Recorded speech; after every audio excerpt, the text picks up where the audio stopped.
Hai, kembali dengan Studio Mata di sini. Hari ini kita akan membahas alur cerita dari film yang berjudul Exam.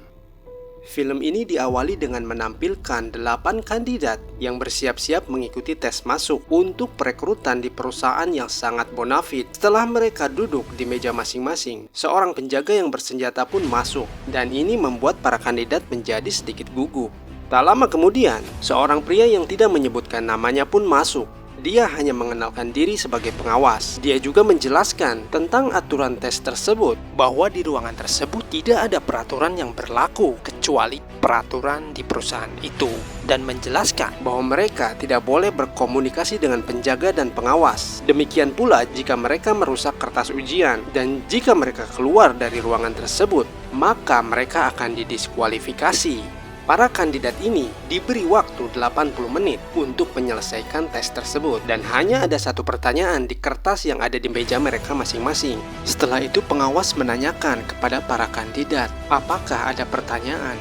Any questions? Karena tidak ada yang menjawab, pengawas tersebut menyalakan waktunya. Dia pun meninggalkan ruangan tersebut, dan para kandidat pun mulai membalikan kertas tes di meja masing-masing. Namun alangkah bingungnya para kandidat ini, karena mereka hanya mendapati kertas kosong.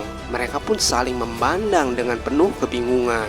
Seiring berjalannya waktu, mereka pun menjadi semakin gugup. Kandidat nomor 2 berinisiatif mengisi kertas kosong tersebut dengan mulai menulis makalah tentang alasan kenapa dirinya layak untuk pekerjaan tersebut. Lalu, kamera pengawas di ruangan tersebut mulai menzoom kertas yang ditulisi oleh kandidat nomor 2. Penjaga pun diperintahkan untuk mengusir kandidat tersebut karena telah merusak kertasnya. Setelah kejadian itu, kandidat nomor 5 menyadari bahwa berbicara dengan sesama kandidat tidaklah melanggar kecuali berbicara dengan penjaga. Dia pun mengajak kandidat lain untuk bekerja sama untuk mencari pertanyaan tes tersebut. Akhirnya mereka pun mulai berdiskusi. Mereka pun akhirnya sepakat untuk saling memberi nama panggilan. Untuk laki-laki, mereka memanggil sesuai dengan rasnya masing-masing. Sementara untuk wanita, mereka panggil sesuai dengan warna rambutnya. Namun hal ini tidak berlaku untuk kandidat nomor 1. Karena dari awal dia tidak pernah berbicara, mereka pun akhirnya memanggilnya Tuli. Kemudian White menyarankan kepada kandidat lain untuk bangkit dari tempat duduknya karena tidak ada peraturan yang melarang hal tersebut. White pun lalu mengambil kesempatan itu, di mana sang penjaga tidak bereaksi apapun, yang artinya mereka pun bisa bergerak dengan bebas. Brunette berkeyakinan jika soal-soal tes tersebut ditulis menggunakan tinta yang tidak terlihat. Mereka pun setuju untuk menguji teori tersebut, namun tidak tahu dengan cara apa. Brunette lalu mencoba melihat kertas tersebut dengan menggunakan lampu yang ada di ruangan tersebut. Namun hasilnya nihil. Lalu kandidat lain pun penasaran dengan mengecek kertas masing-masing, kecuali si Tuli yang tetap diam di kursinya. Lalu White pun mengambil kertas si Tuli, namun hasilnya tetap nihil. Black lalu menyarankan untuk mengecek kertas tersebut dengan menggunakan lampu UV. Mereka pun setuju dan mulai mencari keberadaan lampu UV di ruangan tersebut. Namun lagi-lagi si Tuli tetap diam. Si Pirang lalu menemukan lampu UV tersebut yang merupakan lampu darurat, di mana lampu tersebut hanya akan menyala jika dalam keadaan darurat saja. Mereka lalu sepakat untuk merusak lampu yang ada di ruangan tersebut agar tercipta kondisi darurat. Namun Brown tidak setuju untuk mengambil resiko tersebut. Mereka pun kemudian mengambil voting, di mana hasilnya setuju untuk melanjutkan rencana tersebut. Setelah lampu di ruangan tersebut dirusak, benar saja lampu UV darurat itu menyala. Mereka lalu mengecek kertasnya menggunakan lampu tersebut. Namun mereka kembali kecewa karena tidak mendapatkan apa-apa. Karena penasaran, Brunette meminta rekan-rekannya untuk membuka lampu lapisan pertama agar mendapatkan cahaya UV di lapisan kedua. Lagi-lagi mereka mendapatkan hasil nihil, dan waktu mereka yang tersisa tinggal 60 menit lagi. White frustasi dan meminta semua orang berpikir. Lalu dia mencoba menggunakan kertas nomor 2 yang sudah tidak terpakai karena telah didiskualifikasi. White lalu merobek kertas tersebut menjadi beberapa bagian dan membagikannya agar mereka dapat bereksperimen masing-masing. White pun lalu mengencingi salah satu kertas yang siapa tahu akan membuat soal tersebut bisa terbaca. Namun hal itu pun tidak berhasil. White dan Black kemudian terlibat perdebatan sengit tentang apa yang harus dilakukan selanjutnya. Namun mereka berhenti saat mendengar tangisan dari si Tuli. Pria itu pun mulai mengoceh dalam bahasa Prancis. yang mengklaim bahwa kertas tersebut adalah cerminan dari karakter mereka masing-masing. Namun mereka tidak terlalu memikirkan ocehannya dan kembali mendiskusikan ide lain. Lalu, semua orang terdiam ketika Brown mulai berbicara. Dia berpendapat bahwa ini bukanlah tes masuk kerja, melainkan sebuah reality show untuk taruhan antar direksi. Brown yakin bahwa direksi perusahaan sedang bertaruh tentang siapa di antara mereka yang dapat lolos dari tekanan permainan ini. Namun Brunet menolak teori tersebut karena yakin direksi perusahaan tersebut tidak memerlukan taruhan untuk mendapatkan uang. Kini mereka pun mengemukakan teorinya masing-masing. Mereka pun mulai berdebat satu sama lain dan saling menghina. Dengan percaya diri, Dark kemudian membantah semua teori tersebut karena ternyata Dark sudah bekerja di perusahaan tersebut sebagai HR. Namun dia belum pernah bertemu dengan CEO-nya. Dia mengungkapkan bahwa dia melamar untuk jabatan yang lebih tinggi. Kemudian White dengan sombong menyatakan bahwa dia tidak melamar untuk tes tersebut, melainkan ditawari oleh para headhunter. Kesamaan di antara mereka adalah mereka tertarik karena perusahaan yang merupakan farmasi tersebut terkenal telah menghasilkan multi-jutaan dolar, di mana beberapa tahun yang lalu saat pandemi, perusahaan itulah yang pertama kali menemukan obatnya. Dan saat ini perusahaan tersebut memiliki omset tahunan senilai 20 miliar dolar. Dan semua itu karena CEO perusahaan tersebut. Lalu Black berpendapat bahwa perusahaan tersebut mungkin telah menemukan obat untuk penyakit mematikan yang telah membunuh jutaan orang di seluruh dunia. Brunet pun tertarik dengan pendapat Black yang membuat dia bertanya lebih banyak kepada Black. Hal ini membuat White curiga sehingga bertanya kepada Brunet apakah dia termasuk orang yang tertular virus saat pandemi. Namun Brunet menolak untuk menjawabnya. Untuk mengganti topik, Brunet mengalihkan perhatian dengan mendekati penjaga tanpa berbicara kepadanya. Dia pun mengeluarkan korek api dari saku penjaga.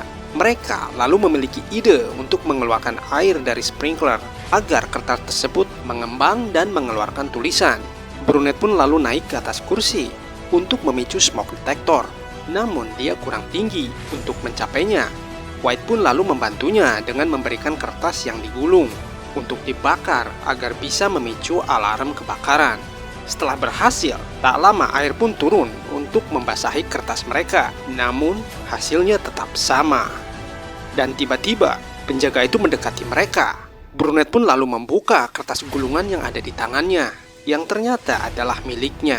Brunet pun akhirnya terpaksa diseret oleh penjaga tersebut sambil memaki White karena telah mencurangi dirinya. Black pun marah terhadap White. Namun ketika hendak memukul White, dia mengucapkan punch the light out, yang membuat lampu di ruangan tersebut tiba-tiba mati. Dan ternyata voice command di ruangan tersebut telah diaktifkan. Mereka pun meminta satu sama lain agar lebih berhati-hati terhadap apa yang diucapkan. Lalu tiba-tiba si Tuli mulai menangis lagi karena kesal. White dengan liciknya menyuruh si Tuli untuk merobek kertasnya dan kemudian memakannya. Alhasil, si Tuli pun diseret penjaga untuk keluar dari ruangan tersebut. Dan kacamatanya jatuh tertinggal di ruangan itu. Black menyayangkan apa yang dilakukan White terhadap si Tuli. Namun White justru mengatakan bahwa mereka harusnya berterima kasih kepadanya karena telah mengeluarkan 2 pesaing dari ruangan tersebut. White juga mengatakan jika sebetulnya dia tahu pertanyaan tes tersebut, tetapi menolak untuk memberitahu. Karena kesal, Black pun akhirnya menjatuhkan White dengan 1 pukulan. Mereka pun lalu mengikat White di kursi dan menyumpal mulutnya dengan dasi. Setelah White sadar, Dark membuka sumpalan di mulutnya. White pun meminta diambilkan obatnya karena dia adalah salah satu yang terinfeksi virus saat pandemi dan harus meminum obat di setiap jamnya. Black lalu mencari obat tersebut di sakunya, namun tidak ada. Hal ini membuat beberapa di antara mereka yakin jika White hanya berpura-pura. White lalu menuduh di antara mereka ada yang mengambil obatnya. Badan White mulai gemetar dan mereka masih mengira White berpura-pura.